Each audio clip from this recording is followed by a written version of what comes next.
આજે તો સગાઈમાં જમવામાં બાકાજી કી બોલાવી દીધી. 500 ગ્રામ જેટલા રોદા ખાંડ ફૂગી ગયો હું ઘરે. તો મિત્રો અત્યારે હું તમને કંઈક નવી ગામમાં આવી વસ્તુ બતાવું છું. એ છે મિની ફ્રીજ. તો મિત્રો દેખાવમાં તો ફ્રીજ સારું લાગતું હતું. હાલો આપણે દેખાવમાં નથી જવું, હટાટી આપણે ખોલી નાખીએ. તો મિત્રો આપણે ફ્રીજ ખોલી લીધું. જો પાછું હળવેકથી આપણે એને બંધ કરી નાખ્યું, ઉતારી લીધી એક રીલ. તો મિત્રો જામજોધપુરમાં રેકોર્ડ તોડ નાખ્યો, 100 ડિગ્રી તાપમાને ભૂગ્યું. તો મિત્રો મારો ભાઈબંધ બેહી ગયો તો ખરા બપોરનો પ્લેનમાં. તો જોઈ લ્યો થોડો ઘણો સીન.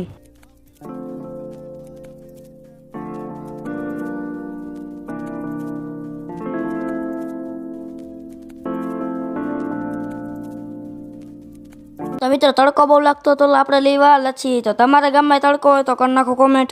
તો મિત્રો પછી કરી નાખો આપણે મોટા વ્લોગર અરે મીટઅપ. આટલા બધા મહેમાનને જોઈને તો મને ચક્કર આવી ગયા.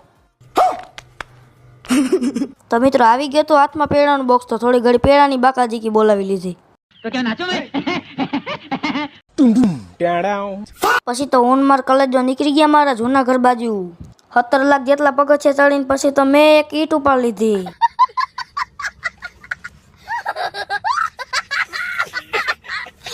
તો મિત્રો અહીંયા બનતી હતી ચોકડી, જોવામાં કંઈક આવી લાગતી હતી. મોટા ક્રિએટરને બાય બાય કરી દીધા. તો મિત્રો તમને અમારા મિની બ્લોગ જોવાની મજા આવતી હોય તો લાઈક શેર સબસ્ક્રાઈબ કરવાનું ભૂલતા ના. એને મળીએ બીજા નવા મિની બ્લોગમાં. ત્યાં સુધી બાય.